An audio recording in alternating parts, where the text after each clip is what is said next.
Hello, my name is Mike, and I'm a library specialist at the West Regional Library. I've done some sailing in the Bahamas, and I want to tell you about a partially sunken ship I discovered when I was there.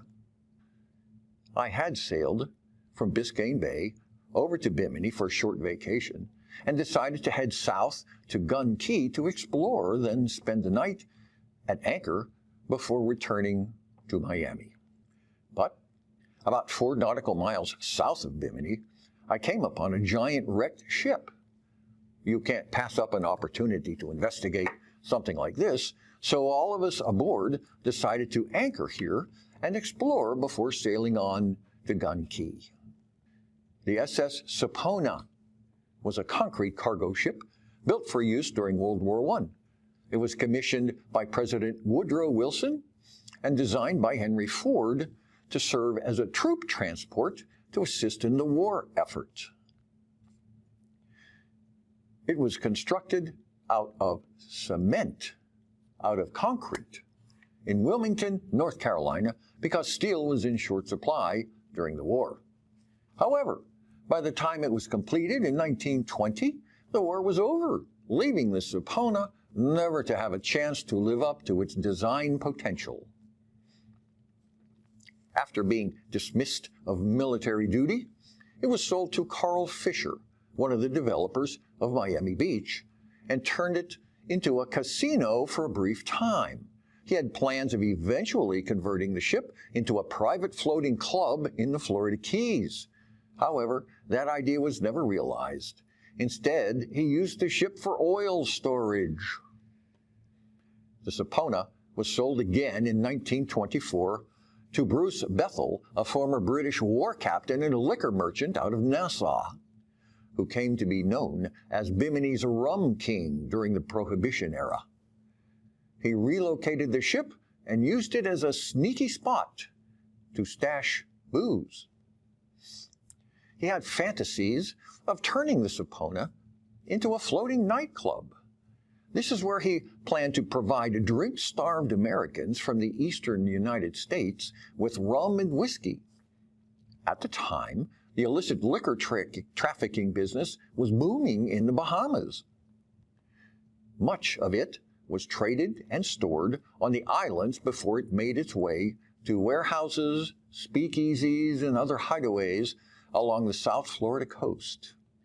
This put Bimini on the map as a smuggler's paradise. But during a hurricane in 1926, the ship, which had already run aground, was broken in half. The stern was ripped off. Sunken, shipwrecked, and boozeless, the Sapona suffered the shame of becoming target practice during World War II.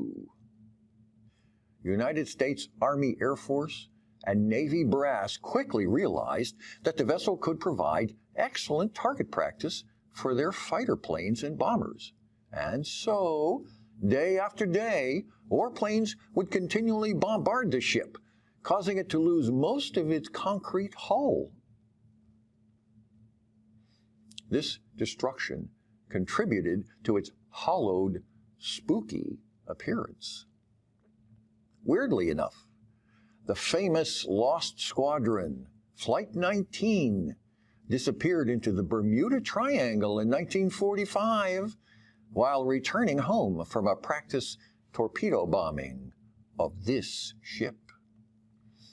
Target practice on the Sapona stopped shortly after that. Today, the wreck sits in 20 feet of water. Most of the concrete on the hull has been worn away by bombing and weathering. However, you can still see some of the ship's inner workings and might find an interesting souvenir from the past inside or outside the hull as you swim among the multitude of tropical fish. The wreck is both a navigational landmark for boaters and a popular scuba diving and snorkeling site. Some brave souls even dare to jump to 30 feet into the ocean from atop the ship. On my visit, we spend the day snorkeling the wreck before heading to Gun Key to overnight, then return to Florida. This was a well-spent day, and I would encourage anyone who has an opportunity to spend time at the Sapona to take it.